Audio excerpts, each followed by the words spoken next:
Hello guys, I'm going to be showing you guys how to change the front pads and rotors on a 2003 Toyota Corolla. So these are the tools you need. First thing you want to do is open the bolt on here, the caliper. It's a 14 mil.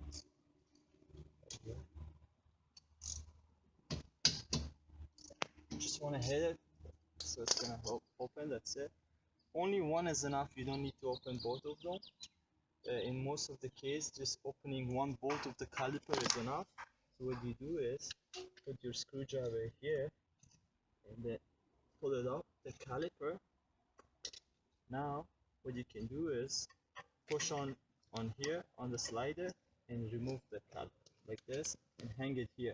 It's better if you have something so it's going to be secure so it doesn't fall. Now we have to remove these pads. Get a screwdriver or something, remove it. You can see it's grinding, so we did done.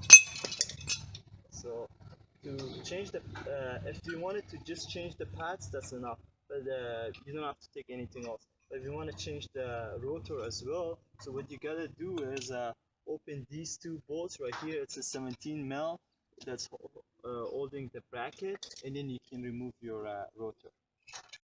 Get a breaker bar and 17 mil bolt to open these two. Then once you loosen them and open it to remove the bracket. So now, yeah, in most cases you can just remove it, but sometimes it's very hard. What you gotta do is just hammer it.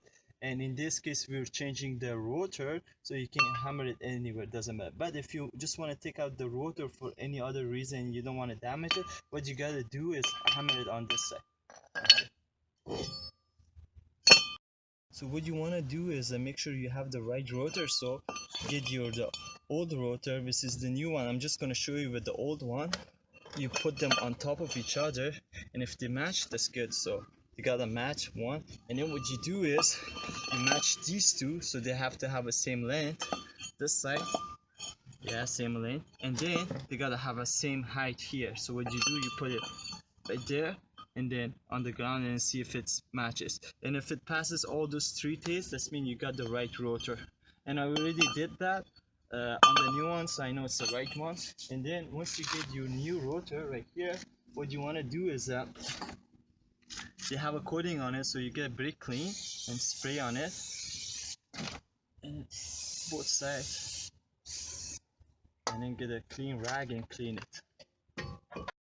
Since my pad came with the new hardware, so what I did, I just removed it and put the new hardware. Sometimes they don't come, it depends what brand you buy the pads, and if they do, so just replace them. If they don't, just clean it and then use the old ones. You got no choice. In this case, I'm replacing them, and what I did, I removed those and I clean it with a brush. If you don't have a brush, you can use a screwdriver. So now what you want to do is take your slider out and clean it. Sometimes you need to like get a brush and clean it nicely, but in this case it's nice and clean. So what you want to do is just get a brake lube,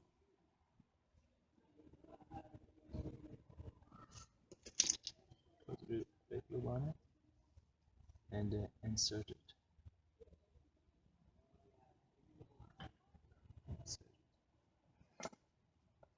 And if what you want, your sliders should be able to go back and forth like this, and if they don't, that means they're seized.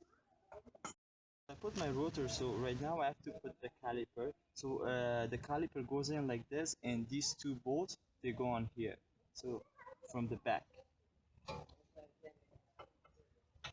So I have my new pads, and I match it with the old one. It's the right one.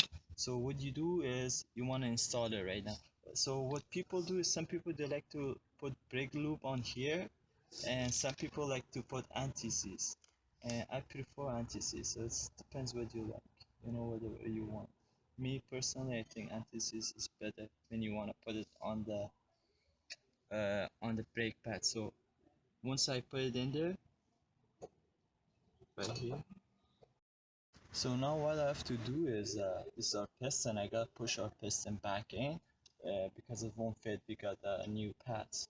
So just get a water pump pliers and twist it. So what I did is I put anti-seize around the piston, and on this side too I put anti-seize, and then I cleaned my slider, and I'm gonna put some brake lube on it.